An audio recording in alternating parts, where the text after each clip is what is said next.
Hello and welcome into the box lunch. A little early for lunch today. Brunch. I'll go with brunch. But nonetheless, I am Trace Fowler. You are? Reed Mouse. And we're filling in with the legendary Tom Brenneman, who is going to see his daughter. That's never a bad thing. Heading down to Texas. A little warmer weather down there. We need to check in. I asked him if he'd come on the show. That is to be determined. Probably not going to happen. Whenever someone says maybe, it's a no. It's a no. Just so you know, that's a kid tip of the day. Having said that, we'll see what kind of shoes he picks out because that was the hot topic yesterday. I don't know what that might be, but we have a whole list of topics. One of them, World Series. This is Johnny Cueto's fault for the Reds' position. That's the take that I have. Obviously, we got Manfred. I don't know if you've seen it last night. We'll get to that. The NCAA are losers. I know that's not something that's new, but I think it's something we can get into. Sucks. And at the end of the day, we got some college football over the weekend that's relatively important, something that we've talked about before. Not really a whole lot maybe in the box lunch version, but the college football playoff expansion, I think we have different takes on that. And then the Bengals, which you guys continue to want to talk about them, and that's fair because I think the chat likes the Bengals, so we'll talk about the Bengals and the limbo that they're in. And then I want to talk to you guys about that raise that I talked about on Wednesday. I already told Mariana to quit her job. I mean, that raise is already in the bank account. But luckily for us, we got Casey, we got Paul, we got the normal cast of characters here on the box lunch, fellas. How we doing?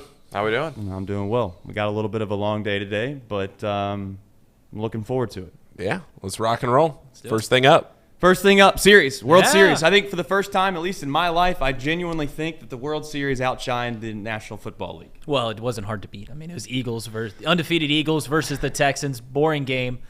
What is interesting, is this the first time, has anyone looked this up, is this the first time that a primetime football game has coincided with the same two teams playing in the World Series? Maybe. Dude, I mean, it's got to be, I'm not much of a stat guy, personally. It's got to be. But that game last night was excellent. I know you guys were watching. We were texting.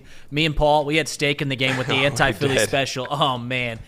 I mean, I'm making Chris Chesler so much money. All the homies hate Chesler, and that's a not too picky reference. But fair. God, the anti-Philly special, so close. But I want to say something about baseball really fast. And I know that many folks probably don't like talking baseball, and I understand that. But at the same time, it's a game that I grew up, a game that I love for the most part, and I think that there are flaws in it, but I will say, and you guys at the panel can discuss this as well, baseball is the only sport that builds drama in the way that it does. I mean, it's slow, and then it just builds up to an absolute intensity that just makes your heart pound. And I couldn't imagine if the Reds are in the World Series how I'm going to be. I mean, I was nervous for the Astros fans last night in a relatively situation that many people that turned on the game probably weren't even worried about.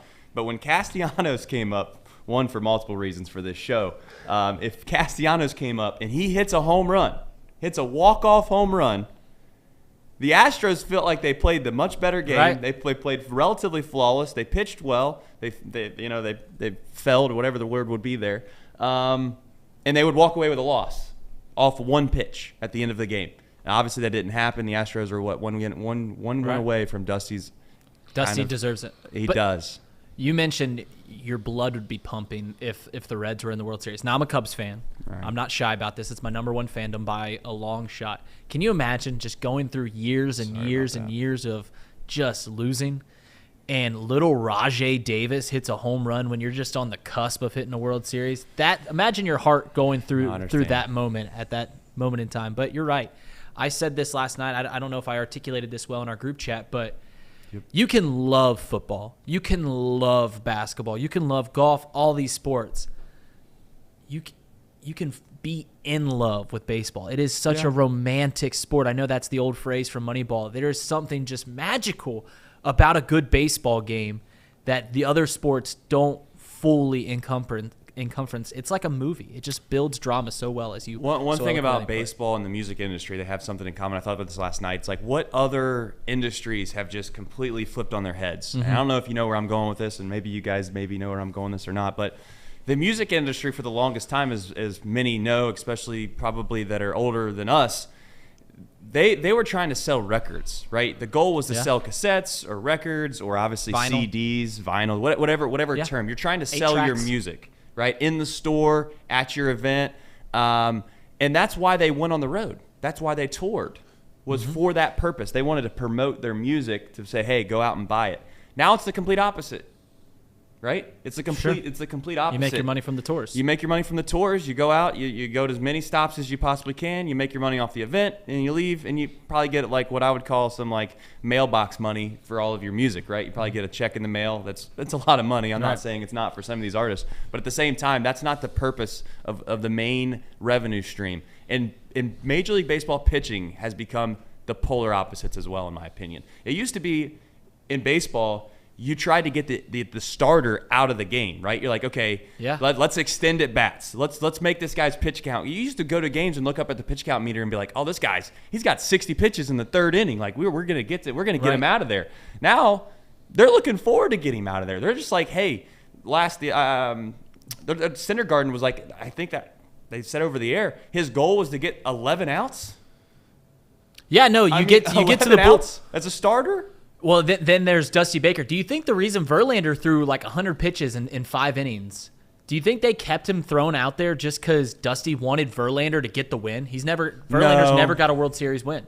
No, I heard Dusty say before the game or maybe prior the day before that he had mentioned something along the fact that Verlander's a different type of pitcher to where there's times where he doesn't look good in the first or second inning, but if you give him enough time to kind of get his feet underneath him, that he thinks he's his most dominant in his middle innings. So I think there's some times where Dusty has a tendency not to bury a man, but he has a tendency to leave some guys in when maybe he shouldn't leave them in. 2002, for those who don't know. Yeah. Went to Game 7, got fired the next day. So, but go ahead. No, the funny thing is about you said you want to get to the bullpen. It's completely flipped on. Yeah, as a hitter, when you come up there for the second, third time, you feel comfortable. Like, I've already seen this guy 2-3 times. I'll go against this guy again. We're not even worried about when you see a new arm. That's a whole new guy that you have to adjust for. And it is interesting how it has flip-flopped. And one thing that I've always found interesting in the later years of baseball as we're coming along is pitchers throw their best pitch more often. You saw this. Right. And maybe Mariano Rivera started this trend. Wow. You don't mess with – if you have a plus slider, guess what pitch you're going to be throwing 70% of the time? Right. You don't mess with the fastball anymore. And that is something that I found interesting as the game has advanced. Yeah, I mean, last night I think was one of those just marquee nights for the World Series, for Major League Baseball as a product and whole, and it delivered. I mean, it was a great game, and Game 1 delivered. Sure. So now it brings up the old worry that Tom had on his show the last few days, which was that rainout has caused them to have to play these two most meaningful games in the World Series of the season on Saturday and Sunday. Tough. I think Paul is a pretty decent kind of like, I don't know what you would use, like test dummy on this. Our Paul? Paul, what is your plan on Saturday? I know Casey's not watching a damn pitch of baseball probably, unless we tell him what channel it's on. But what are you doing? On Saturday? On Saturday. Well, do we know what time the first pitch is of World Series yet? It's got to be 8. Yeah, they're all at 8. All right, they're so all 8 o'clock at night. You got LSU, Alabama. What are we doing? I'm probably a bad example here because I'll be in the second half of a Xavier men's soccer Big East tournament broadcast. Hey, so you gotta work. I gotta work on Saturday night. Sunday, 8 o'clock, Sunday night football. I mean, I'm a baseball guy. I'll be watching the World Series. Fair. To answer your question, I'll be watching the World Series. Now, if it's like a 4-2 game in the 7th inning and LSU Alabama is a 3-point game in the 4th quarter, that's tough. You need 2 TVs it's at that point. It's definitely turning breaking out that second streaming TV, and one of them's 30 seconds behind, and so be it. And you're staying off Twitter, and that's just how it goes. Let's talk about the drama from last night for a quick second. We've got a few plays. Casey, can you go ahead and play the Trey Mancini, the Kyle Schwarber play? This is what, the 8th inning. There's runners in first and third, 2 outs. Go ahead and play the clip. Oh, hang on. Hold on. We're playing it. It's coming. Look at that. Look at the death stare from Kyle Schwarber. The 1-2. Fair ball and picked by Mancini. Off of the bench for Gurriel, and Trey Mancini keeps the Astros in front. Wow. Great play by Mancini. Trace, you think this is all luck? Yeah. You think that's all luck? That's mostly luck. Let me tell you something. By the time that man puts his glove down, that ball's in his glove. All right. It hits. There's some instinctual to it. It's not Sure. all luck. It's like a hole-in-one. It's like a hole-in-one in golf. Maybe not to that extent, right? But at the same time, that's what I would compare it to. You, as a fielder, when the ball's hit that hard, I mean, that ball was on him. Mm-hmm. As a golfer, you don't walk up there and think, I'm just gonna knock this thing right in the cup. You have some skill to be able to hit it close, but it takes some inevitable luck to put it actually in the hole, obviously. So I do think there's some luck, and I joked with you guys. Was he being lazy right there? Just lollygagging off the bag? See, this is... I know he wasn't, but... Right. Well, yeah, you But said... at first, I thought he did. At first, I was like, is this that dude was just- actually the first take that Trace came in. He said, Trey Mancini was being lazy because he gets one step off the bag, and we had to tell him, hey, that's a good job by... whoever adjusts the Astros defense to say, hey, we're guarding the line here in this situation with Kyle Schwarber up at the plate. Altuve was 15 feet out in right field. But, man, that is ridiculous that you think that's luck. I mean, it's a one-hopper. I mean, he put his glove down, sure. Well, luck is still has some skill in it, I think, right? I mean, it all comes Right. down to what your definition of luck is. I'm just telling you that man, he didn't know he caught the ball until it was in his glove. Yeah. All right, Paul, you were watching. We've got another play. Paul, we were texting back and forth because we had the anti-Philly special. We did. We were all Houston yesterday. The first leg already hit with the Texans. We needed Astros to win 1.5, so we actually needed the Phillies to score here in the bottom of the 9th inning. Go ahead and play the clip, Casey, and tell me what your heart was doing at this moment, Paul. Fly ball right center field. McCormick on the move. He's at the track. He's at the wall. Makes the grab. Taz McCormick.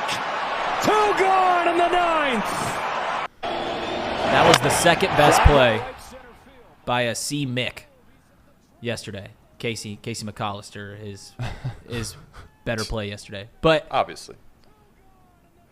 that is a home run in 8 out of the 30 ballparks.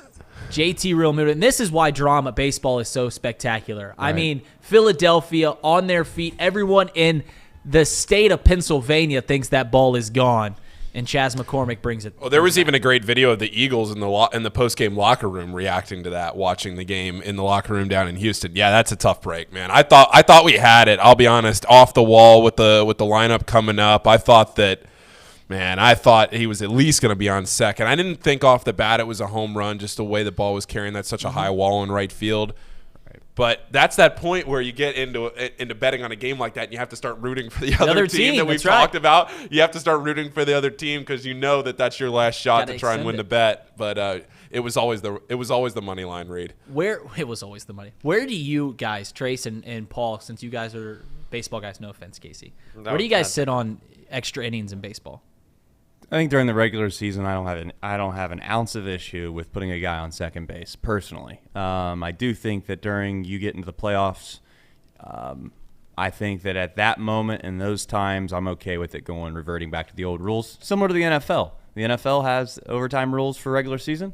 They have overtime rules now. They've changed it for the postseason. See, I'm of the opinion that you can't have 1 foot in, 1 foot out. I think I'm all on board with the runner in scoring position. You had 9 innings to find a winner. Let's get some action here. What was it the Mariners Astros? No, I think you're talking about Cleveland and It was the Mariners, and who did they play in the wild card round? You're talking about the Cleveland game that went 18 innings. Okay. Whatever. It went 18 innings and it was 0-0 in the 17th. Yeah. That's terrible. That's not fun.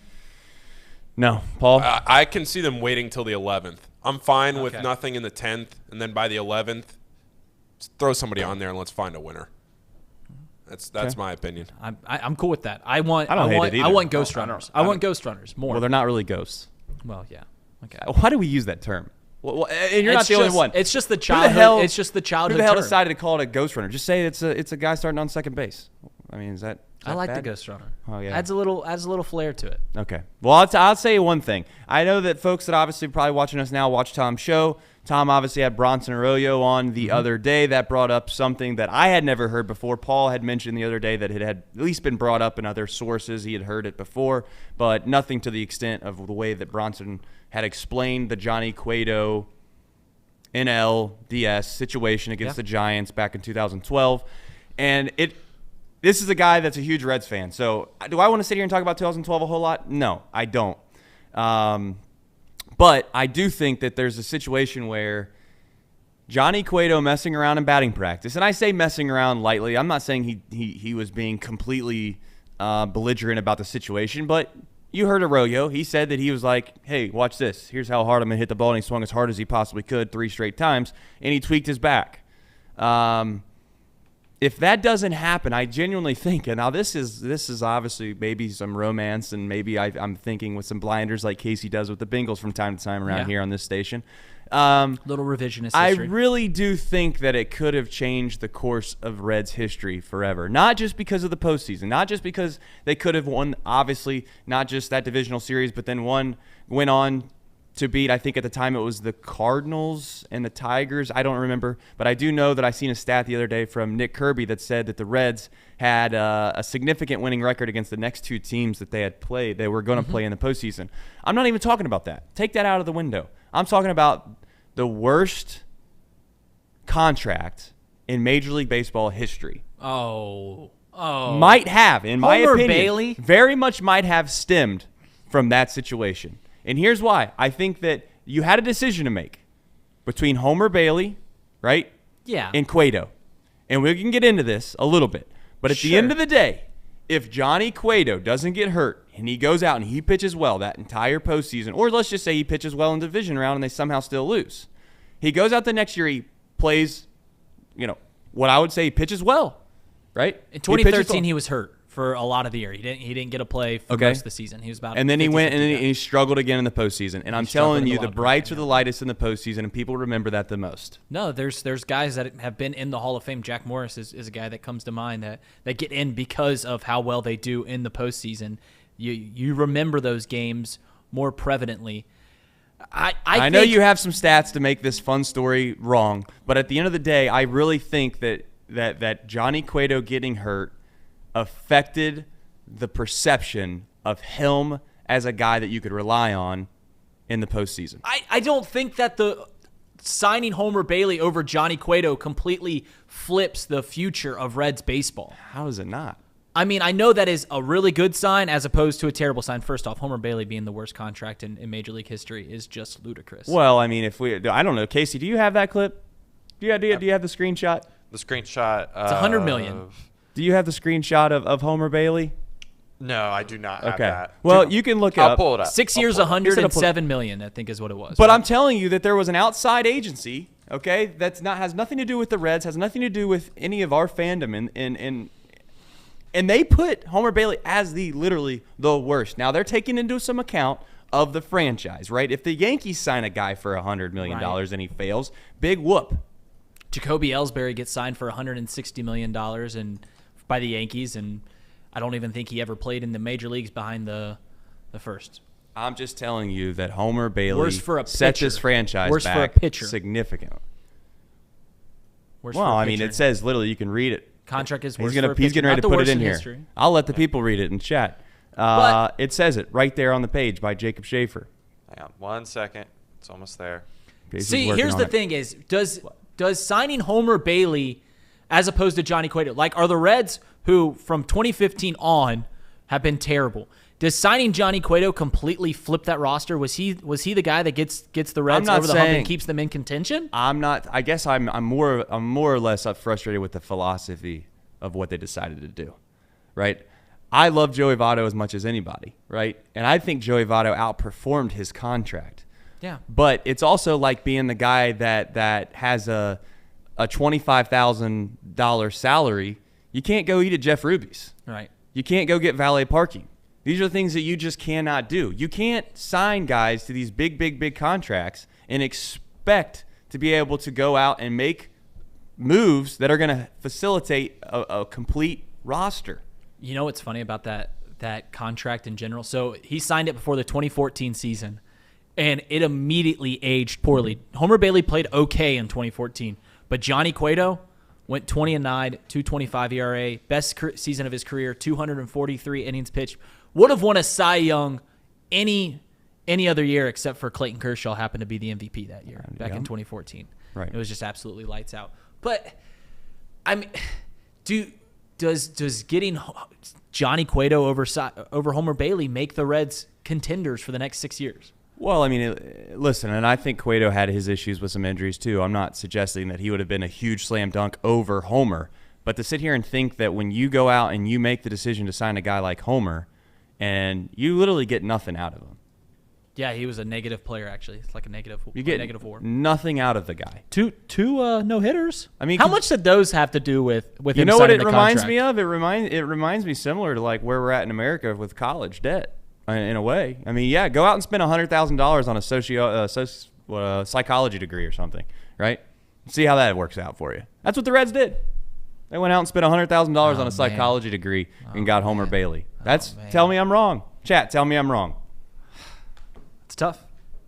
So that said, Rob Manfred. well, we're obviously getting ready to pass Cueto's fault. I don't know if you've seen this. I know that we talked about it briefly. I don't know if the chat's seen this, but I don't think Rob Manfred's liked by. Is he liked by anybody? No. First of all, commissioners in and of itself. It's a tough job. It's a tough job. No one ends up liking any of the commissioners ever, for the most part. But I will say, at least if you don't like Roger Goodell, you can at least admit that the guy, when he's been in charge, the league has progressed and elevated and made rule changes and gotten better, and the fandom has grown significantly.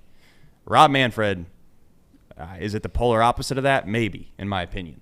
But this is why the internet is like undefeated. Did you see this? I saw the clip and I misheard it. So we talked about this, and I did not hear this perfectly well. I was laying in bed with my wife and I didn't want to wake her up, and I'm listening to this and I was like, I don't even know what he's saying. Go ahead and play the clip. Play the clip and we'll see if the chat can hear it clearly.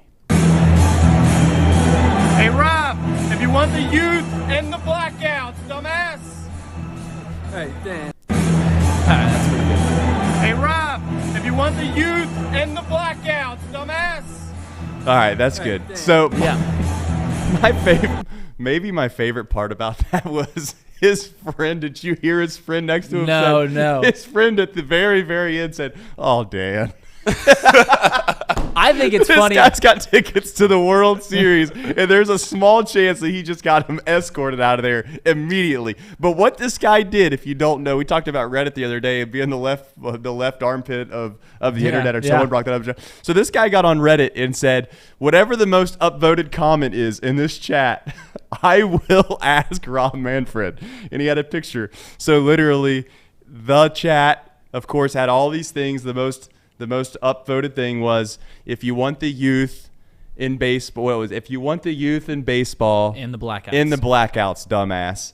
And that was the most liked thing, and sure enough, here we are. See, so you think the best was his friend. My best was Rob Manfred looking over and a sort of excitement when he first learned. He's like, oh, what is this fan going to say to me, as if it was ever going to end up well? I mean, he turned and he smiled like, He did. Hey, He's gotta and know. just, I mean, yeah, you gotta own up to it. I do think one thing, and I know this is easier said than done per se.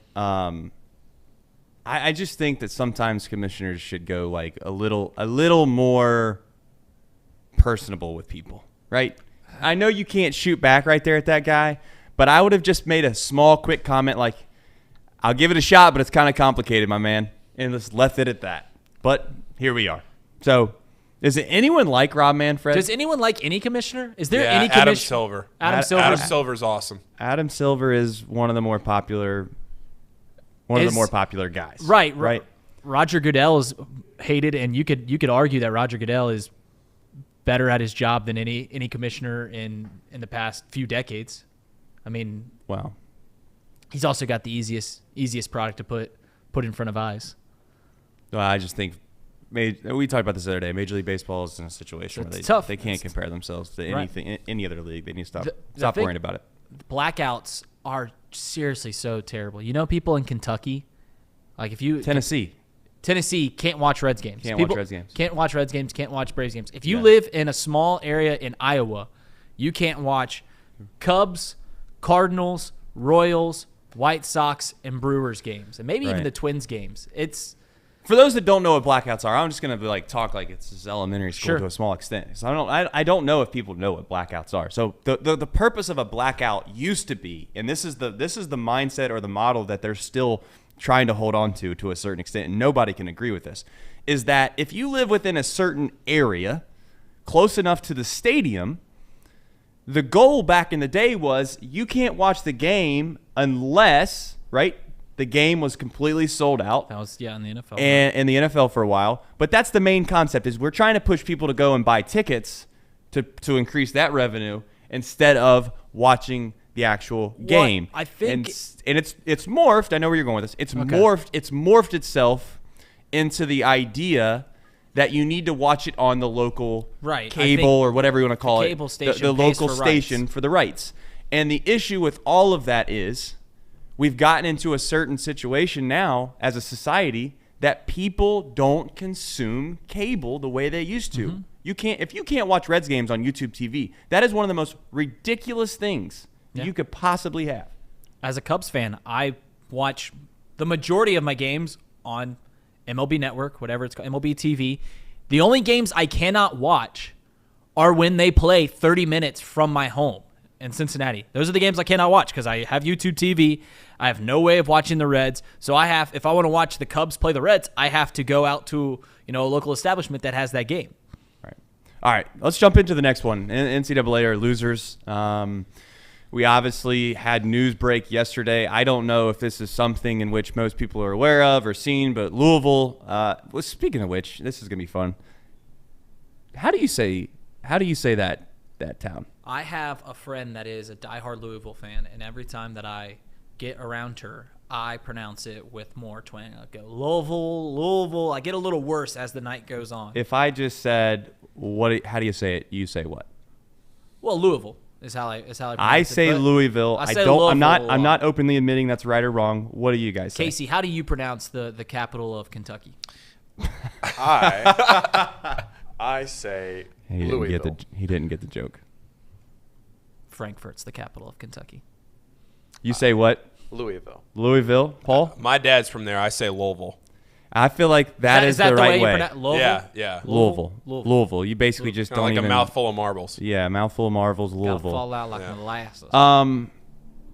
But Louisville had some sanctions, if you want to call it that, put against them yesterday through the NCAA. Casey, go ahead and throw it up there whenever you get a chance. Well, just to be real clear, this is the IARP, which is not the NCAA. The NCAA and the IARP are very different, and the IARP was established by Condoleezza Rice as something. It's an independent review panel.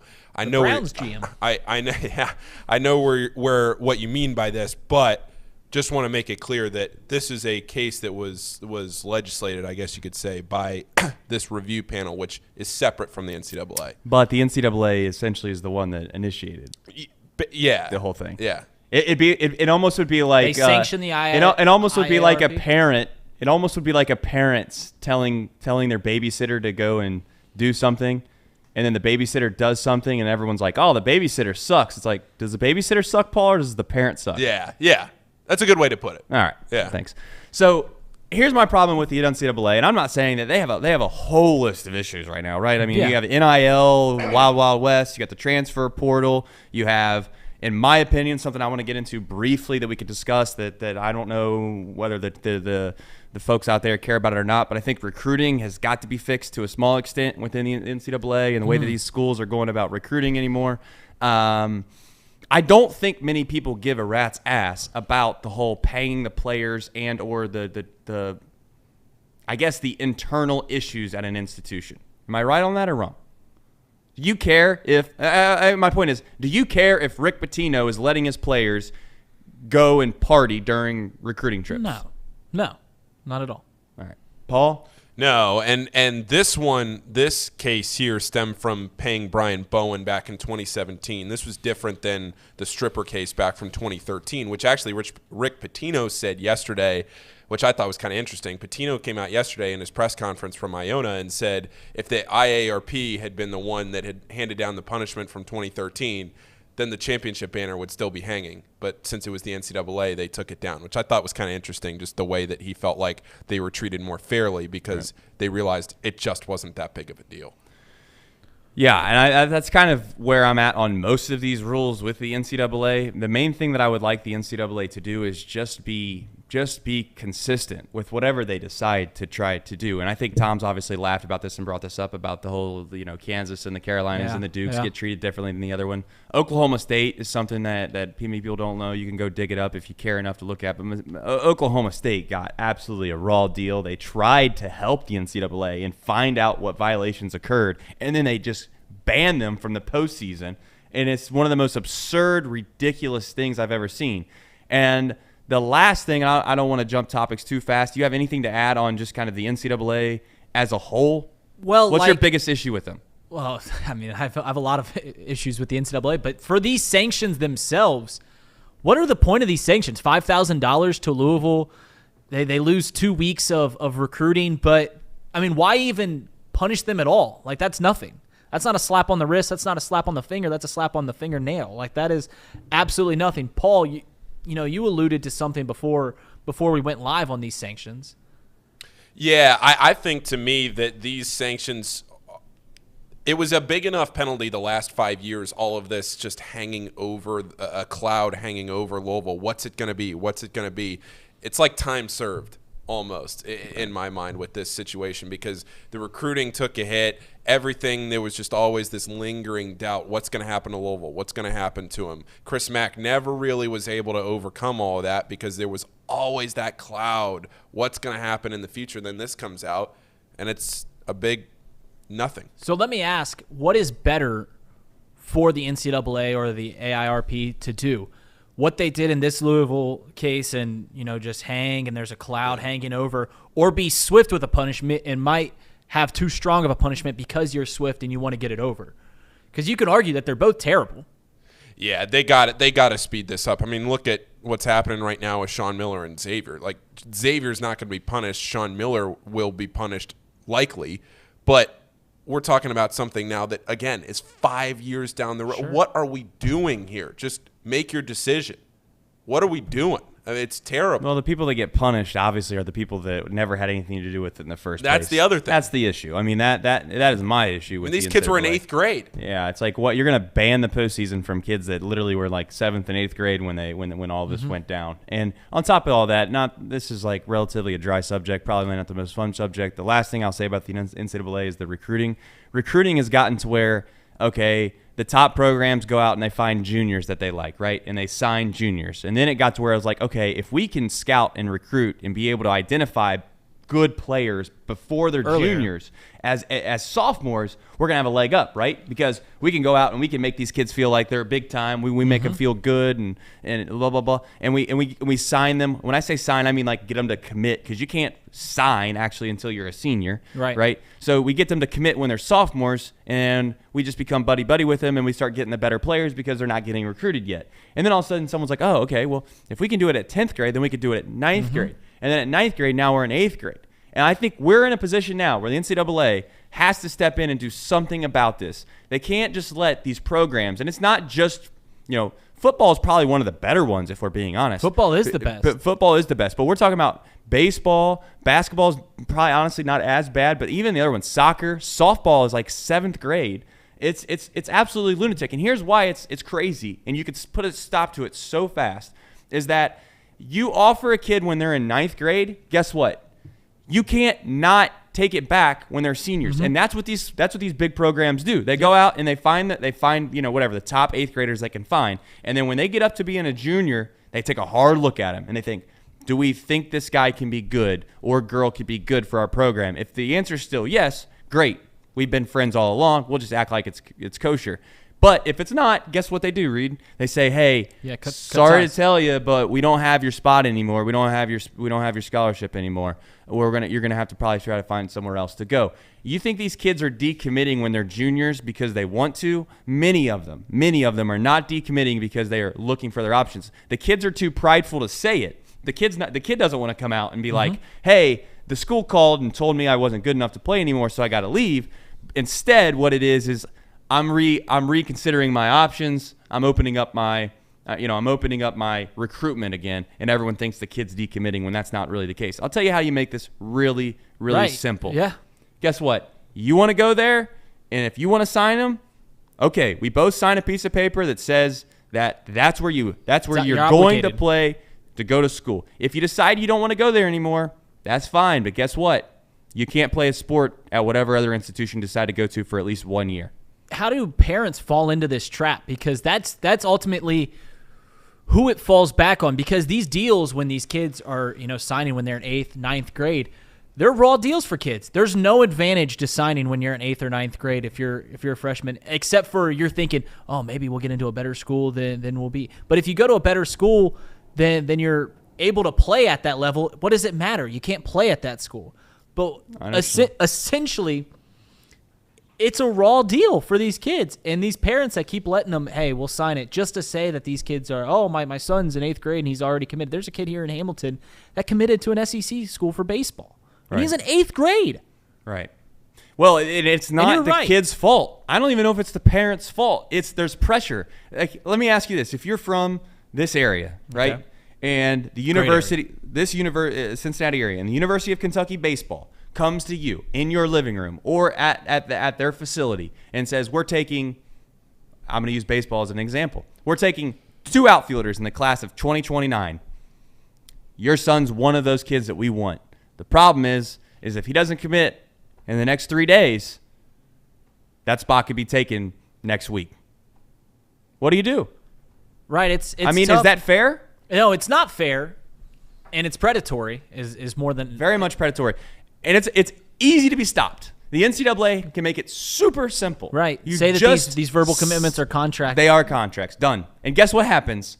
Those schools will stop putting the paper in front of these kids immediately. Mm-hmm. Immediately. Forget the recruiting and all that stuff will be gone tomorrow. You know why? Because they won't want to take the risk of being locked in on having an 8th grader. Kid, yeah, 13, 14-year-old kid being the person that they have a part of their class. And there's no hole in that argument. I've thought through it.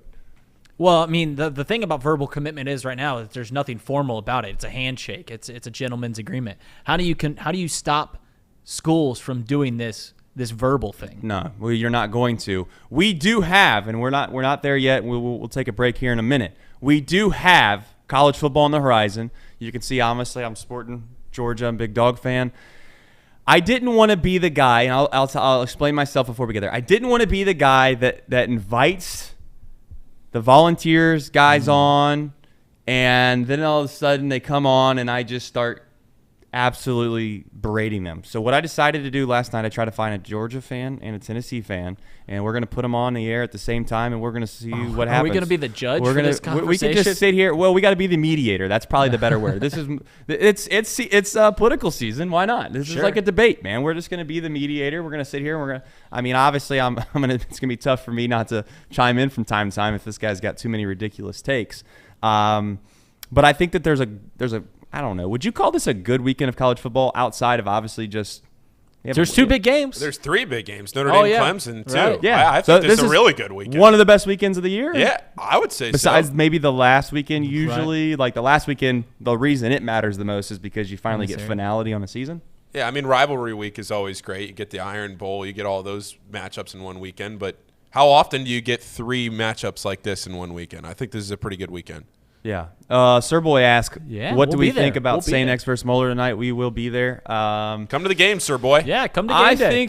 I think really quickly before we take a quick break and get these guys on, we were able to see both of these teams, or at least I've been able to see both of these teams a few times. I think that Herbie's kid, Kirk Herbstreit's son, he's got the starting position there. I think that he's young. I think that he does put his team in a position to win, but I think when you play a Moeller, it requires something maybe extra special. And then if the turnover battle is relatively even, I don't think that it's going to be a relatively close game. And I think the only chance that St. X has is if we get like a fumble off of a kickoff, or maybe like I just don't see Jordan Marshall fumbling the whole ball a whole lot. So maybe there's a couple interceptions, but I don't think it's going to be relatively close. Very, very quickly. The first time that these two teams met, Coach Speck from St. X had a better game plan. He's best coach in the area, I think, by a good margin. Had a good game plan. But the second time through, the team, the schemes. I think Moeller takes this. They're a much better roster. They're going to win pretty easily. Right. So we have some other quick games, not to jump around the high school market a whole lot, but West plays Princeton.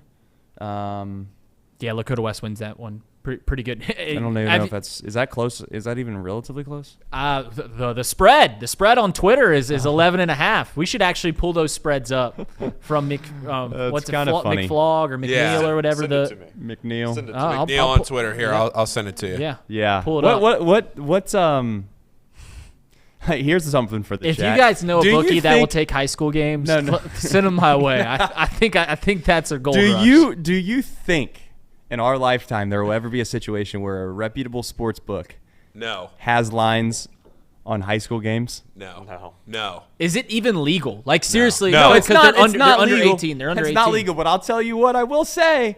The OHSAA boys, they like their money. You can sit here and say all you want. They get these automated cameras. In all these facilities. They get these analytics that automatically come in. You can only place like a $10 max wager.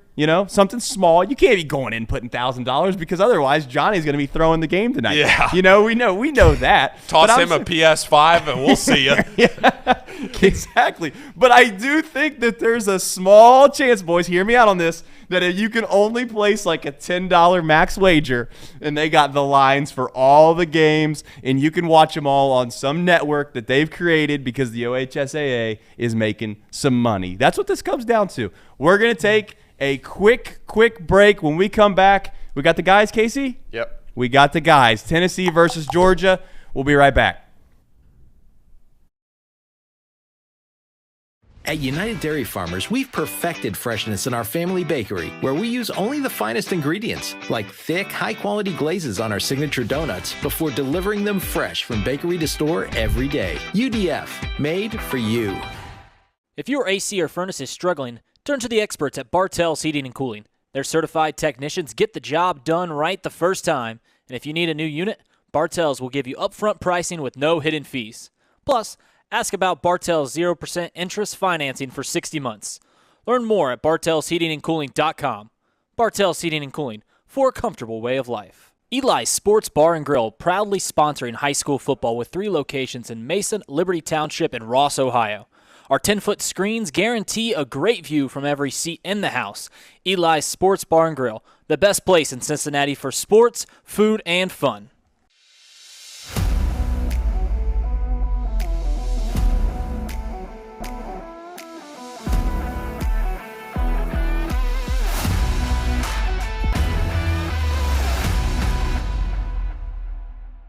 Where can you turn when you're in pain?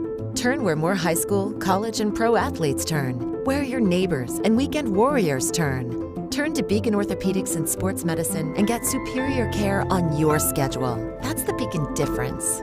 Check out our fresh arrivals at Jake Swinney Used Cars. Over 250 used vehicles weekly. All makes, all models. From economy to luxury, Jake Swinney, the original used car superstore.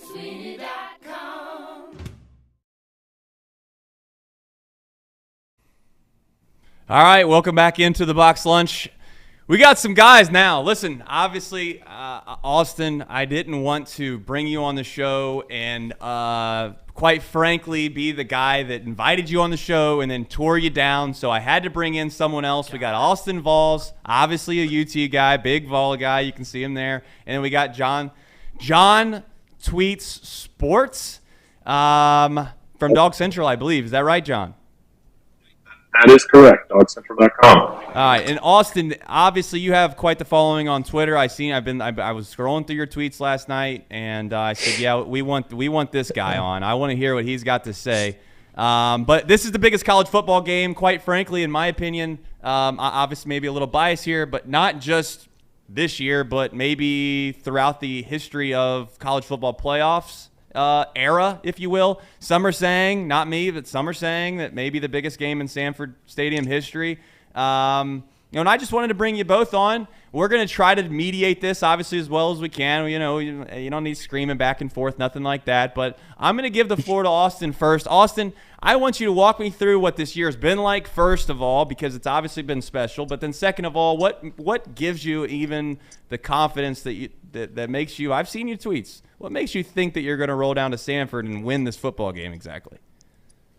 Well, I mean, yeah, it's been a magical season. I mean, some are calling us 2019 LSU. No, everyone's sick of hearing that probably, but there are a lot of similarities. And this offense has been able to score on pretty much every defense you can put. I mean, I was sitting in Neyland Stadium.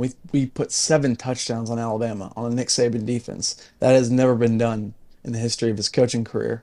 And when you see that happen with your own eyes, you get this confidence unrivaled. And we just had our best defensive performance of the year last week. And I know Kentucky's nowhere close to what we're going to face with Georgia. I mean, nowhere close. But we've really struggled for finding good DBs, or which DBs would work. And I think we got 3 interceptions in that game, and I think under 100 yards passing for Levis, the future greatest quarterback ever, apparently. Hey, I'm a big Will Levis fan. Oh, yeah? Yeah. Tough sled. Yeah, he's much better than that was a Stetson rough Bennett, one. that's for sure. I'm going to try to stay out of this. Obviously, John, you've heard all the hype. You've been surrounded by it. You lived in it. Your thoughts on obviously what scares you with Tennessee a little bit, but then more so probably what people may not know about Georgia, or what your thoughts on Georgia are as a whole as we enter into Saturday. I mean, listen, what scares you about Tennessee is what you saw on the field versus Alabama, right? You've seen it. You've seen Jalen Hyatt run up and down the field. You've seen Hendon Hooker be able to use his legs. You've seen the Tennessee run game. What's interesting about Tennessee is they run the ball 57% of the time. Their rush rate is 57%. So people want to talk about slinging it down the field, but you got to be able to stop the run. And so I think that, that's obviously something that you got to think about at Georgia. Tennessee, they've been tested, right? Played at LSU at brunch on the Bayou, 11 a.m., where LSU fumbled the first kickoff. Hostile environment. They played at Pitt, had to go to overtime, had to struggle to win a game there, and so they've gone through some tests. So they're not a team coming in that hasn't been tested, and I think you got to think about that if you're a Georgia fan. You got anything to say back to that at all, Austin? I mean, he's just dragging them through the mud. You got to at least have do you have any fear that you went to overtime with Pitt, if we're being honest? You got any fear for that? Not really. Watching that game, it just felt like a disaster. We I think we had a punt blocked. We dropped a punt. We had a fumble on the wrong side of the field, and just we were overthrowing passes. It was just a total day where nothing was working. And Pitt was a lot. I mean, Pitt obviously is nothing close to what we've been beating lately, but they got very injured in that game. Let's say. Understood. And we got a lot of guys through long run. Obviously, I'm going to be much different than the audience that obviously is watching this show. We're based out of Cincinnati. Most people obviously are Ohio State or UC Bearcat fans around here. They don't consume the SEC as much as someone like myself or you guys.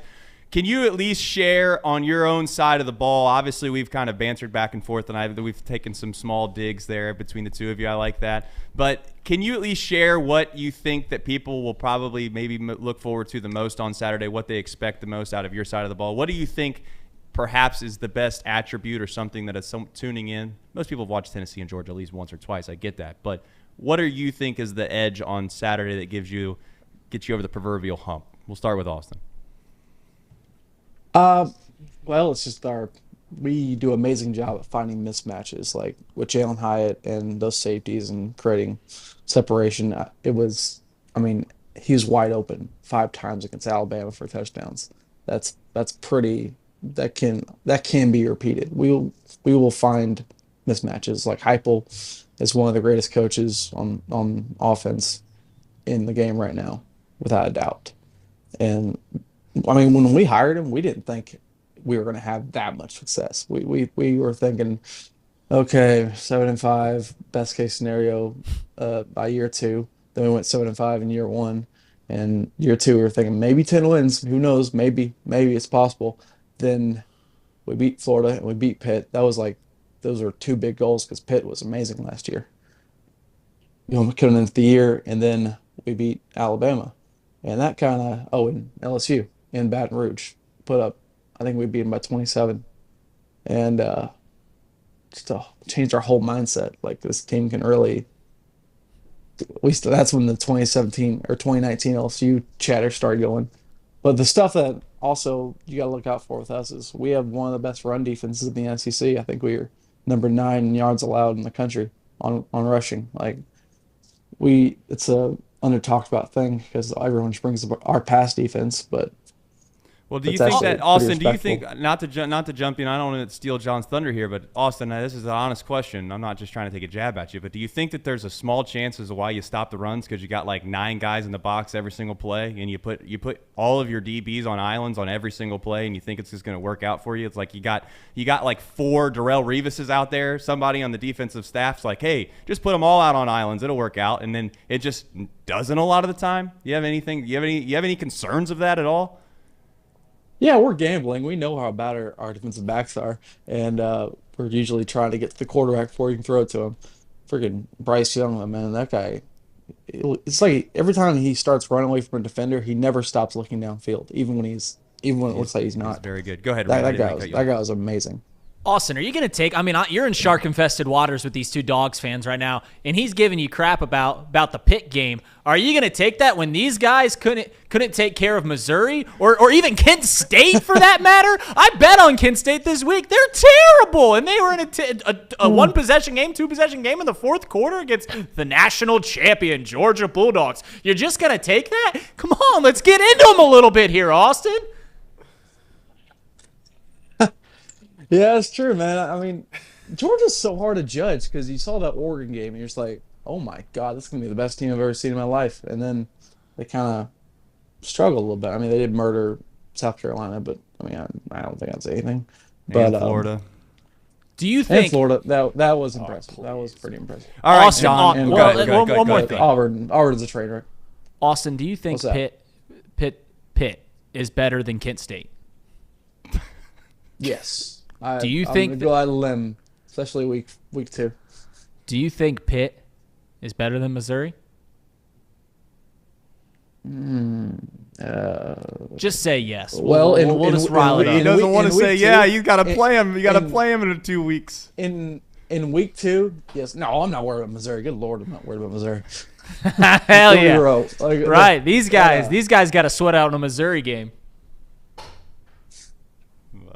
Our style of play just kind of destroys teams like that. Do you think Coach Hubel looks like Bobby Moynihan from SNL? I don't know about that. We usually go with he's like grown up Bobby Hill. We even have like King of the Hill stickers. All right, John, I'll let you have the floor here, and then I'm going to have a conversation here with Austin as we part, and I will say that it is fun. It is finally fun to have someone in the East be somewhat relevant again. So go ahead, John. Floor is yours. Listen, here's the situation, right? Tennessee is where Georgia was in 2017, number 1 ranked initial college football playoff rankings. Kirby Smart had lost to Vanderbilt the year before. The second year, all of a sudden, Georgia's winning games, number 1 in the initial CFP rankings, and Athens was very similar to where Knoxville is today. And so we've been there as Georgia fans. We've been there. We've seen what Tennessee has gone through. We went to Auburn on the road and got smoked 40-17 as the number one team in the college football rankings because Kirby Smart had a lot of talent on that team that ended up playing for a national championship and losing in overtime to Alabama. But what Tennessee doesn't have is what Kirby Smart has spent the last 5 years with. So last year at Tennessee goes right down the field. It goes up 10-0. Just taking it to Georgia, and Kirby Smart took Latavius Brenny out of the game, rolled Chris Smith to star, brought in 2 guys and was playing those 3 linebackers at the same time, made an adjustment, and Tennessee didn't score again until the last 3 minutes. So that's what you have when you have depth. And I love what Tennessee has built. I love what Josh Heupel is building. He's building a great culture. I think it's good for Tennessee to be good again. I don't think these Vols are ready for the depth that they're about to face and for the defensive line that can make an adjustment that Alabama couldn't be able to make because Alabama had a safety that was a mismatch, and that safety also was a mismatch in Texas A&M, also was a mismatch versus Arkansas. Texas A&M exploited Hellum's. Josh Heupel just did the same thing. You don't have that track record for Georgia. You don't have a guy on tape that you feel like, oh, this is where our mismatch is. So, I love the story of Tennessee. I think it's been a great story. I think it's going to come to a crashing halt tomorrow. And Tennessee, hopefully can continue like 2017 Georgia. Win your games, see what happens. Maybe you end up in the college football playoff. But we went through it in 2017, went on the road to Auburn. It is hard to go in those environments. And Georgia there got smoked. Good luck to you tomorrow. 2 things. One, if this interview is any indication for tomorrow, I think it's going to be Tennessee just because the preparation. I mean, Austin sounds brilliant, and John's cutting in and out with the audio. So, I mean, Austin we're not taking this. And then secondly, Austin, did you hear what he said about your Vols? And now I've just got to hop on the bandwagon our Vols here. He's like, it's good that Tennessee is good. It makes the East just a little more competitive. They're coming to a scratching halt. He thinks of you guys as little brother right now. Thinks of you guys as little brother. That's what these dogs think. That's what they are. And Hendon Hooker's going to show him what's up. Am I right? I mean, he has some points. I won't lie. I was at that tournament. Austin, no! You've been tweeting, Austin. You've been tweeting, Austin. I'm about to. Don't relent, Austin. Don't relent. I'm about to turn it. Okay, I'm about to turn it. He's about to flip. He's laying yourself. He Butter had me up, baby. some points. I won't lie. Last year we did have those issues, but this year we've not stopped. We have found ways every time. Every time defenses, they sometimes got stops on us, but then we turned around and found something else. And the thing that we've really done this year to keep us balanced, to keep us scoring, to keep this offense going is that we just maintain that run game. It's like 5 or 6 yards every time. And our O-line is one of the best units in America. Like, people don't realize that. Like, people think we're just like getting lucky or throwing passes fast, but that we got like 3 NFL offensive linemen. It's yeah, but I'm pretty confident we can score points. I mean, it's been every team in America we found something with. I mean, I don't think Georgia, no offense, I just don't think it's invincible. I don't think it's impenetrable, or whatever the word is. Here's what I'll say, and I'll let you both go. I hope you obviously enjoy the game. I'm not just saying this because I'm a fan of Georgia, but there are some analytics and some indicators that are basically leaning heavily in Georgia's favor. Just so you know, I don't mean to just crush you, Austin, and I don't mean to just basically tell you not to watch the game tomorrow, but I will say you might be in for a rude awakening. And here's my take on it, and I'll let you guys go. And I want to hear your thoughts on how you both feel about this. John's probably going to be cheering about it, but obviously I do want to. Here's my thought, Austin. Everyone talks about how Tennessee goes fast, right? But what they don't want to talk about is how the idea that if you start this game or at any point in this game, you turn the ball over, you go 3 and out maybe once or twice in a row, and Georgia just has these drives that they have where they are just going to go 12 plays right down your throat. Your defense is going to be tired. Hendon Hooker is going to come right back out on the field, throw 3 quick passes or go 3 and out, and then all of a sudden your defense is incredibly tired. And oh, by the way, every single game that you have played well on offense in has been at home. It's been at home outside of LSU at noon in Baton Rouge. And here's my thought. You're not going to be able to change the play. You're not going to be able to change the play, and you're not going to be able to hear a damn thing. So those two things combined are going to doom the Volunteers in a bad, bad way. I think it's going to get ugly. I really do think it's going to get very, very ugly. Oof. Well, I'm not really worried about the crowd. I know that might be a totally offensive thing to say, and it is. But the tempo we run with, it doesn't really allow crowds to get involved a whole lot. It just you go before anyone realizes what's going on. And what? Do you believe that, Austin? What? You don't think Georgia fans are going to be louder and shit the whole entire time? And No, you think they're they're gonna just be going to be loud. like they're going to be very reaching loud. down to get their peanuts while Hendon Hooker's getting ready to snap the ball because they just forgot they move fast. No, I just don't think like it's not a lot of pre-snap adjustments. It's not a lot of communicating on the sideline. It's not a lot of that we do. We mostly run with hand signals and just stuff that really doesn't let the crowd get involved. That's what I noticed in the ELSU game at least. It just didn't seem to really be that big of a factor Fair to enough. how we run our offense. But, All right, John. I mean, I'm sorry. Go ahead, Austin. Finish your you're thought. fine. I was gonna say, all right, John. Any closing thoughts on this game? Anything that I said that you think's not fair or doesn't stand out, or et cetera, et cetera? No, I mean I think it's going to be a good game. I think Sanford Stadium is not going to be 11 a.m. LSU where LSU fumbles the ball. So if Tennessee is in the stadium, the crowd can affect the game. 3:30 kickoff. We Georgia fans like our brown water, so I'm sure we'll be hydrated. And I think it's going to be a good game. It's going to be a great scene. I'm excited to see it. Fair enough. All right, guys. Well, I appreciate you both coming on. Here's the thing, Austin. I'll tell you what. And I do want you to do this. I won't have John back because I won't do that to him. But I personally will take the wrath if somehow, some way, Tennessee comes down to Athens and wins that game. I will tell you, I want you to be prepared for this because I like to just try to warn people. It's like trying to tell your kids before they go and do something that you've done that same thing before and it's ended really, really, really bad. Like, don't go to try to jump that hill, son, with this car at 70 miles an hour because it's going to turn into a really, really bad situation. I'm just warning you, don't get your hopes up too high. You've had a great season, right? It's been a great season. After this happens on Saturday, and what happens on Saturday, it doesn't mean that the program is back to zero. It doesn't mean any of that.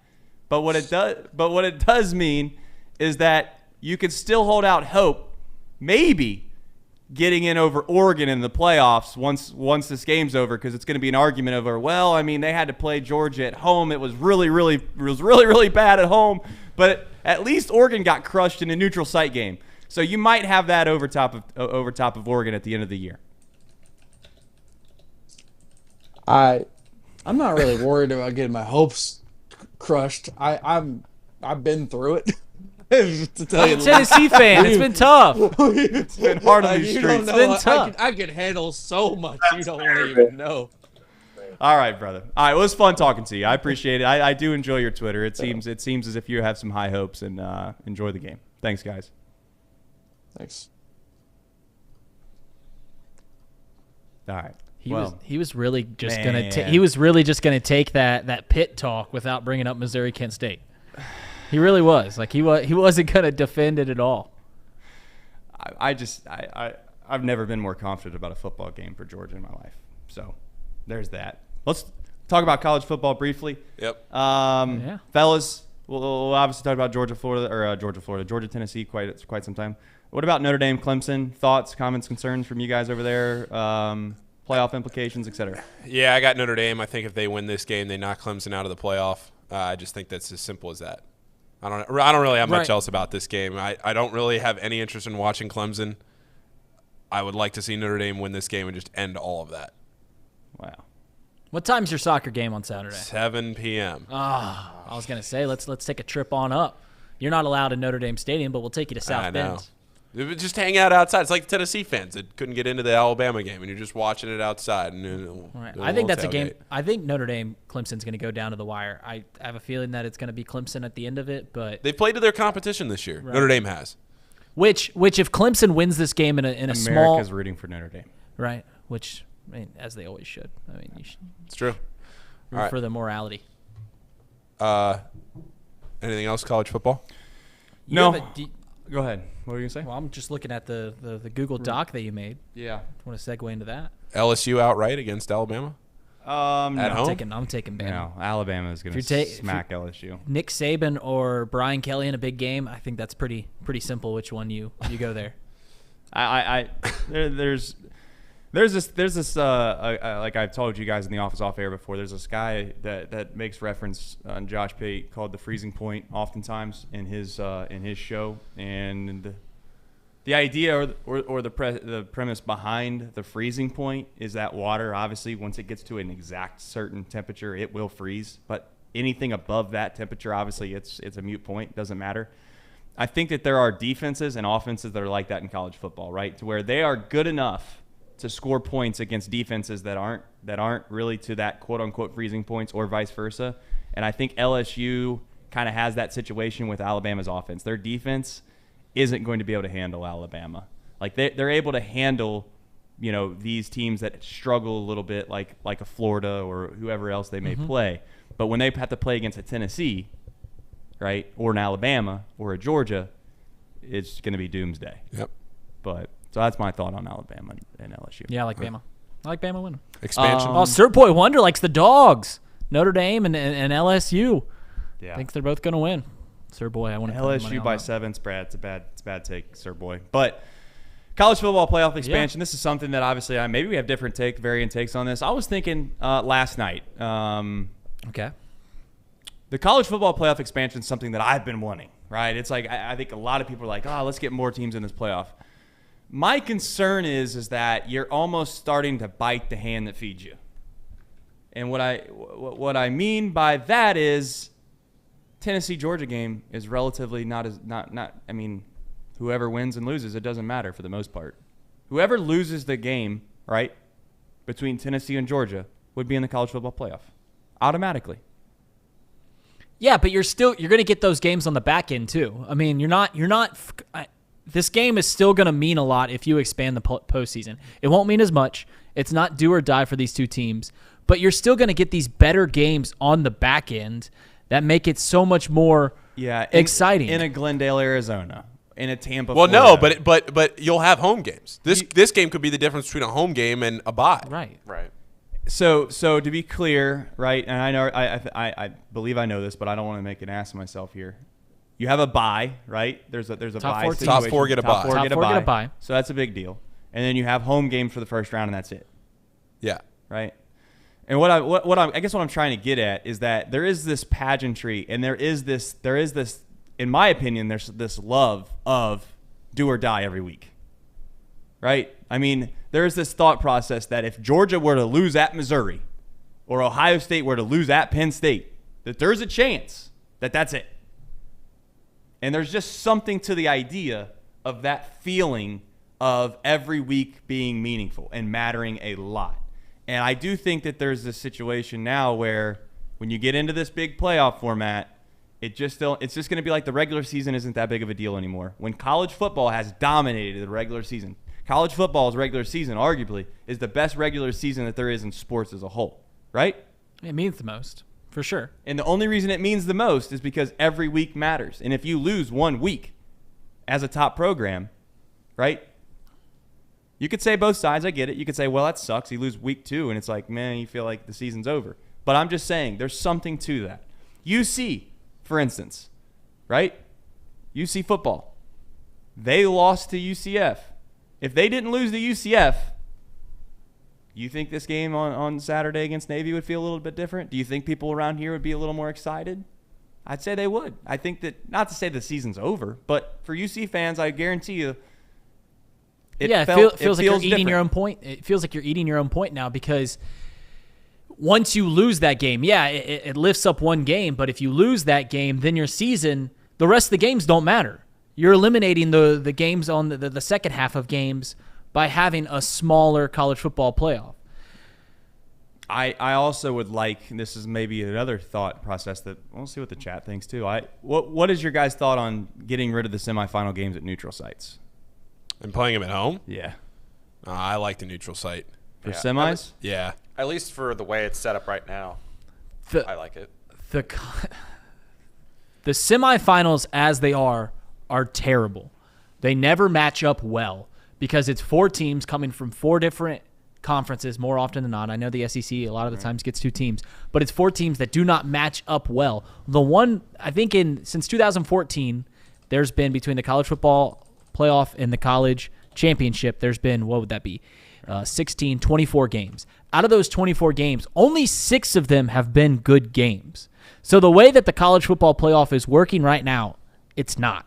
So you're saying adding more teams, you'll get better games somehow. Correct. You'll get the 8 and the 9 playing against each other well. Okay. And I will say this about the playoff. And I think that as a top level program, it's easy to say that you don't want it to expand, of course. But I would also say that be careful what you wish for. Well, be careful what you wish for. When a 2-loss Georgia team gets in at whatever it is, 12, or a 1-loss, 2-loss Ohio State team gets in at 12, be careful what you wish for when those types of teams at the end of the day are always the cream's always gonna rise to the top per se. But I do think that it's going to be more fun. My only worry is will it take away from the regular season drama? It inevitably has to, guys. It will for the top programs, but it adds to all these other programs that are surrounding that have an outside chance of now getting into the college football playoff. Yeah, it takes away from the big Georgia games, the big Texas game, the big Alabama, or whatever, the big top tier games. But these teams like a Syracuse, who all of a sudden are fighting for a chance to play in the college football playoff, that's huge for them. Yeah, I mean, I'm very far away from you on that take because I think the college football regular season is the worst regular season in all of sports because none of the games mean anything. And I talk to my friends that work in ticket sales and things in college football, and they say how hard it is to sell season tickets because these big donors and people want to just buy. They'd rather spend a lot of money on the one game that matters because there's really only like 1 or 2 games that matter. Now, the Missouri game ends up being a good game as the game happens after the game kicks off, but that game doesn't set up for the ticket buyer or for the viewer before the game. College Game Day is not going to Missouri because that sets up at a good game. We turn it on in the third quarter because it ends up being a good game, and the playoff expanding, like to your point, Reed, it becomes a big deal for like the Syracuse teams, the UCFs, or UC maybe that is a 1-loss UC team that might be on the cusp at 15. It makes all those games at the end of the year more important. Now, if you're in the top 4, that maybe not. Well, it also matters for the 3rd or 4th team in, say, the SEC. They're fighting to play in the college football playoff, a game that might not mean anything where you're the 20th ranked Ole Miss playing against UK. Yeah. That game is, it's 2 ranked teams playing, but does anybody really care? I guess what I'm trying to say is the concern that I have to a small extent, and I say small as in very small. I'm not one to sit here and say they should not expand the playoffs to 12. I think that that's kind of where you guys are taking this. What I am trying to say is that there's a small part of college football that has the pageantry of just tradition. And when Ohio State plays Michigan this year, it is a playoff game. And it is at one of the home sites is what I'm getting at. Yeah. So we might be in a situation where when Ohio State plays Michigan next year or the year after that, you could argue that they're playing for home field advantage or whatever. But inevitably, it's not going to just feel the same anymore. And that those 2 teams might match up again per se. Then that's you could argue that, but then they might be playing in Glendale, and it's like, that might be fun, that might be cool, but I just don't know if there's going to be. And again, we won't know until it's happening, and it might be one of those things where it's like the DH in Major League Baseball. Everybody argued like, get rid of the DH, or we don't need a DH, we need pitchers hitting, and then the DH happens, and then all of the old people are like, that's kind of nice. We don't have to watch that guy just flail his bat 3 times. Right. So I am admitting that there's a good chance of that happening. But I'm not going to also sit here and be like, I don't think that we're losing anything from expanding the playoffs because we are losing something here. Do you lose a little bit of pedigree in this Tennessee-Georgia game? Sure. It doesn't mean quite as much as it does now. Is it still going to be marquee, must-watch television? Is it still going to have huge college football playoff implications? And is it – you're going to create more. Casey, you had something to say. Yeah, I mean, the way I look at it is they have to change their mindset on – these teams, for example, have to change their mindset on scheduling.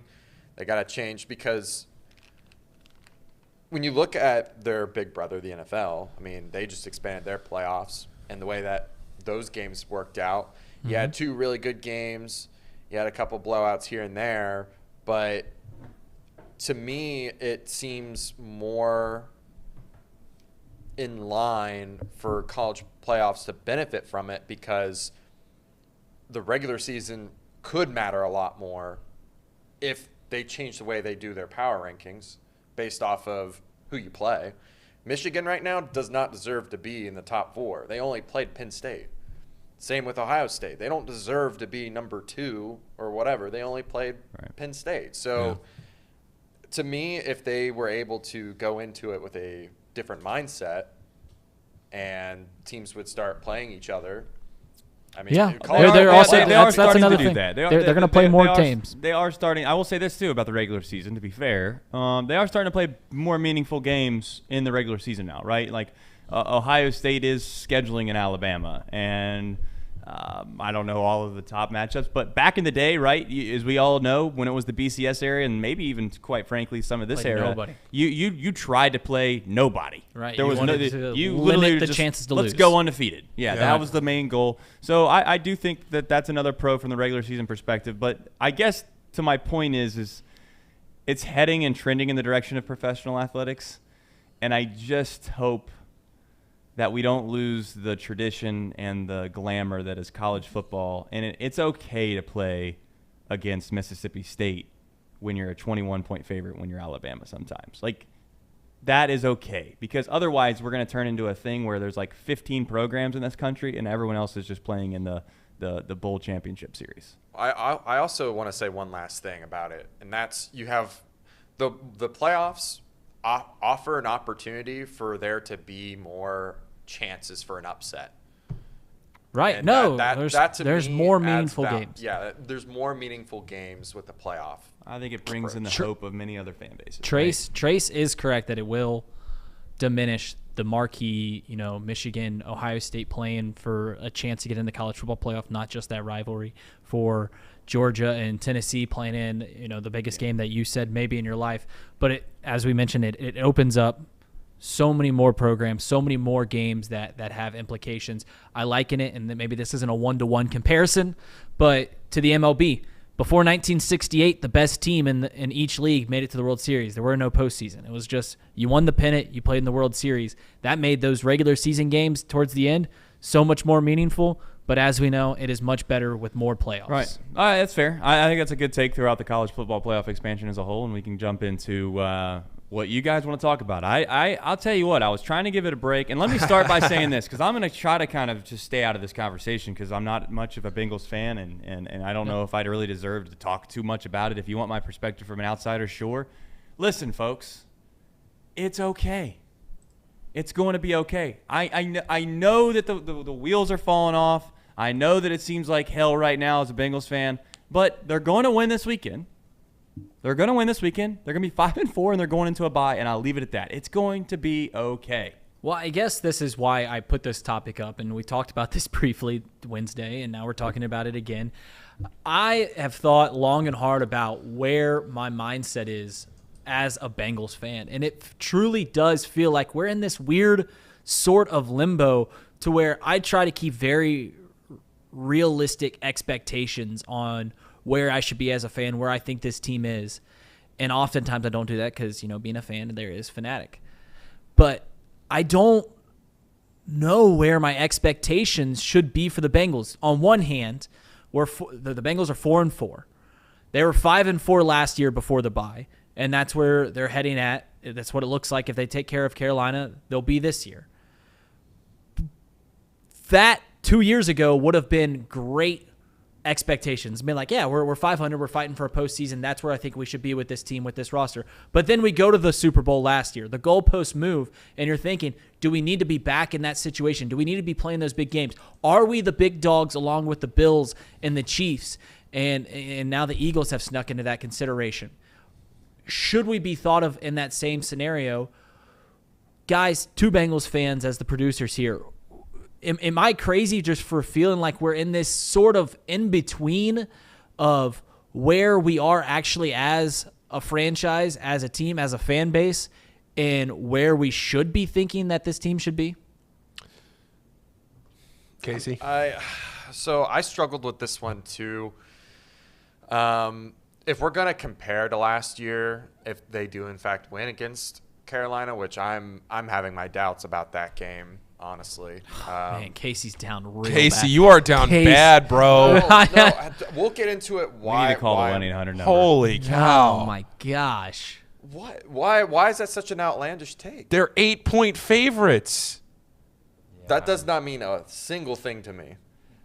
Casey, That does not mean a single thing to me. Casey, finish your thought. Go ahead, Casey. So the schedule last year, right? They played Raiders, Pittsburgh, Chargers, San Fran, Denver, Baltimore, Kansas, Cleveland again.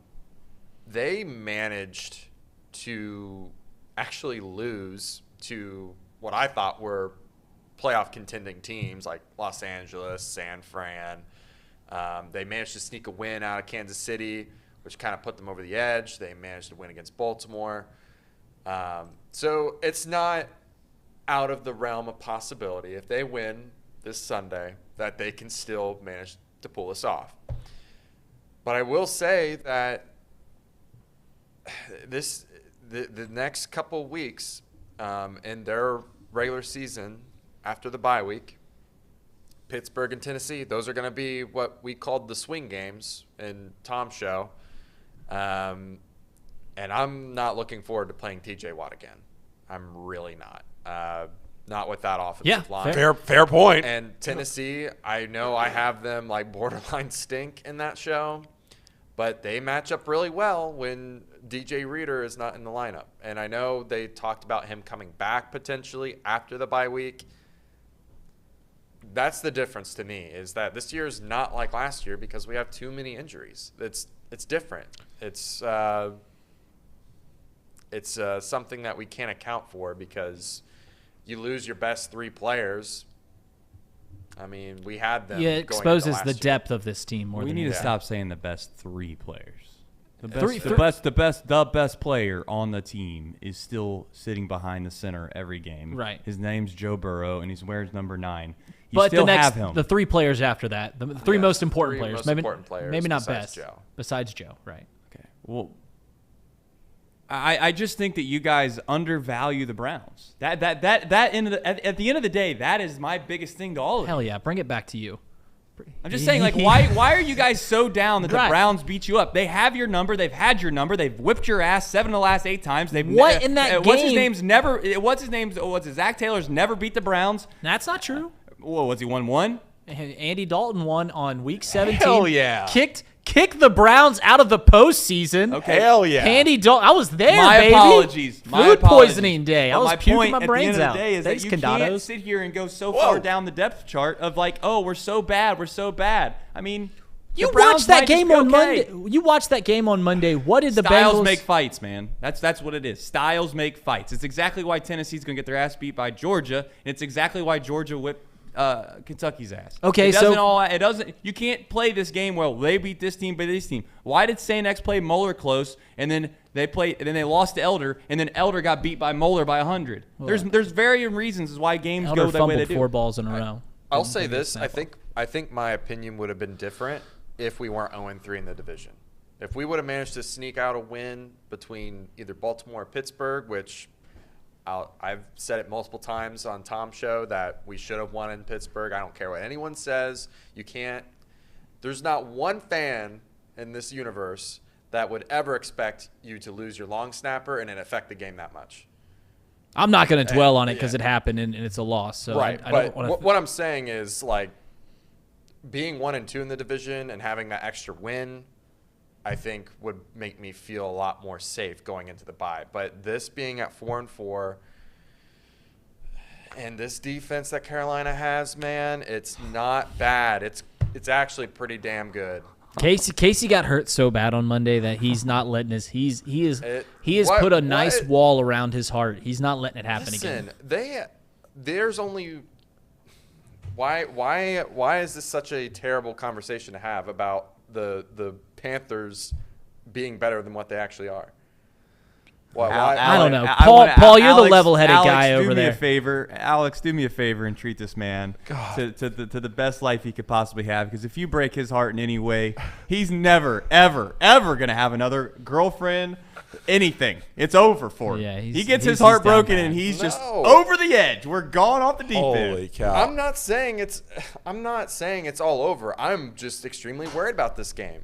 What's wrong? Yeah, with you can't saying look that? past it. That is All one right, thing okay. about being a All Bengal. right, That all is one right. thing about being a Bengal fan right. that we cannot do. We are always looking forward. Like, what can our record be after the next 3? You got to cut that out. You got to look towards Sunday. You know, it's just between Joe and the defense, me and a beer at the Avenue, and you've got to keep And your great head point. level-headed. That's why I'm trying to get everyone to realize. Like, people are saying, "Oh, if we go 5-4 into the bye, we'll be fine." I'm like, He's a week-by-week guy. That's what we're finding out. Casey's not down bad. He's a week-by-week guy. It is. Let's go 5-4. Yes. But when I look at this Carolina defense, I'm getting really worried. I really am. They have a really damn good defense. All right, Paul, All right. you're the level-headed one over there. Look, I'm not going to drone on about this. I'll just shoot the middle here and say that I think there is a middle ground between having Super Bowl aspirations and being the Bungles of years past, where, yes, when you go to the Super Bowl, you have to be able to elevate your expectations. You rename the stadium, you have this influx of funds, right? I was like, what? you get no. You get these influx of funds. You get this influx of fan support, right? There's this whole new energy around the team. You can't just revert to say, "Oh, we got lucky," right? You have to build around a franchise talent at both the quarterback and the wide receiver. You have a franchise level defense. But you don't have to expect to go to the Super Bowl every year, especially not in the AFC. If this was an NFC conversation, it'd be totally different. But there's a middle ground between having Super Bowl aspirations and being on death's door about losing to PJ Walker. No, guys, I'm telling you, stop. You're making the losing to them feel much worse by saying this. Just give them legitimacy. Oh, no. He's shielding his heart. He's hedging his heart. I knew this is what he's credit. doing. You know what he Give the did? Panthers their due.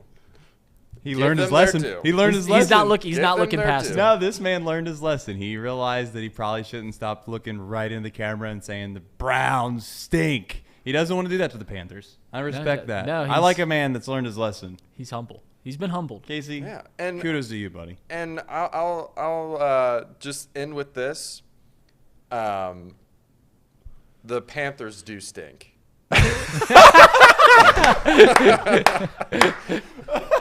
I will admit this about the Bengals on Sunday. If Chris Evans returns another touchback and Kevin Huber punts another 20-yard punt, I want the special teams shipped off to the moon. I'm over the damn special teams and the things they're doing. But Casey, thank you for coming around on the Casey, Panthers. thank you. Listen, the Panthers stink, but the Bengals stink too. They're on the stink list. That's fair. All All right. right, here's the deal. Uh-oh. You've been thinking about this all week. I'm yeah. sure you were telling your significant others. I already that told we were Mariana gonna to quit.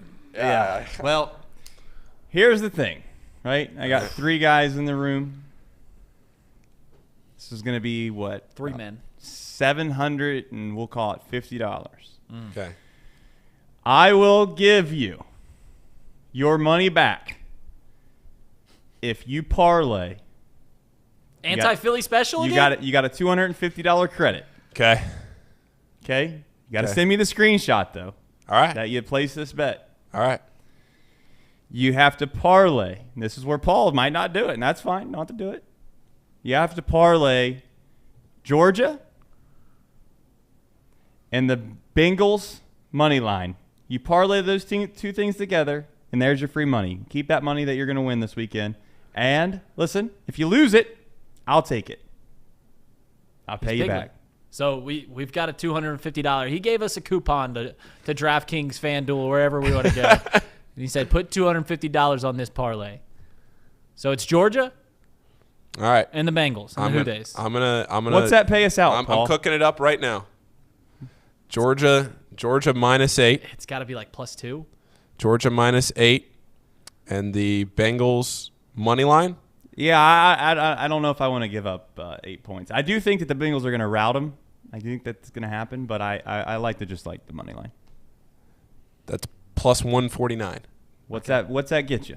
What's that pay you? 250 pays 624, so that's a little under $400. So you're going to win you get $400 this weekend as a thank you. All right. Boom Shakalaka said he's picking us up in 10 minutes. We're going to Lawrenceburg. Saddle up, baby. Let's put it in. Let's put it in the sports book. All right. Barstool. No problem. All right. $250. All right. I mean, I picked Georgia on the show yesterday. I have no idea I'm going to submit that bet. I'm not going to be anywhere near Indianapolis. So I got to need a bookie or something.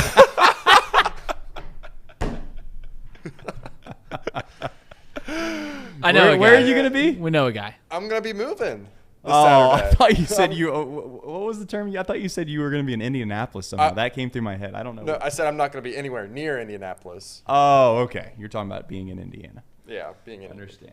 Well, we can figure that out. I'm sure we can figure that out for you, Casey. I mean, So- if nothing else, you could just double it up on one person's account, and then True. then we could just take care of it that way. Just put a nice $700. That's how confident I am. For all of our chat folks, I'm telling you right now, you know, I've been wrong before, but I'm very, very rarely wrong. I feel just as good about Georgia, not only winning but covering the spread in this game as I did against the Browns. This is about the same exact thought process. I'm putting $250 on Maryland +5 because my boy Spur Lock is hot. Spur Lock is hot. Like I said, don't spend it all in one place, but I expect your guys' smiling faces to come in here on. Ricky on Vaughn Monday. wants to know if he can place that bet too. I mean, there's only so much money a man has. So if Well, I can't it's walk through risk-free. the Ricky Vaughn. I mean, we're yeah. All right. How do we get money to Ricky Vaughn? I don't know. I mean, he's do we got have his to go to own- the California Penal League? Is that where he was at? I don't know. But hey, we appreciate everybody coming in, joining the chat, chatting it up with us. We got a Monday, or not a Monday, a long Friday. Yeah. It's going to be some fun. Hopefully down at Norwood, which is where Moeller plays their high school football Most games important. against St. X. What'd you say? Most important Catholic school that plays down in Norwood. I guess. I don't know if that's how could you take that dig being a Xavier guy? I don't know. I take digs at everyone. That's just what we do. Are you new here? I mean, come on. All right. And last, I think I told Boom Shakalaka what the USPS has about. There's a guy named Stetson Bennett. I'm a big fan of him. You can look his story up, but he wore a USPS hat when he went to all the camps because he wanted other people to recognize him, and he thought that if he wore a USPS hat at these college football camps, that they'd be like, who's that guy throwing in the postal hat? And not a bad take, not a bad idea. So now he's called the mailman, and that's who I'm rolling with on Saturday. You got anything else to say? College football is hilarious that two 25-year-olds are playing with 18-year-olds on Saturday in amateur football. Who's counting? I will be devastated if Georgia wins by 14 and the Bengals lose. Oh, just that. Yeah, you want to talk about devastated. being down bad? I would be down bad. If Georgia was to win by 21, it's not even a game. I come out of the soccer game and it's just like, oh, this wasn't even close. And the Bengals lose to P.J. Walker. If the Bengals lose to P.J. Monday. Walker on Sunday, I'm driving out to Mason. I've got to check on Casey. Yes. It's a wellness check. It is a wellness check on Casey. I'm going to need it. Casey, I'm going to need it. I'm going to be listening to Brandon's show. That's how down bad I'm going to be. Okay.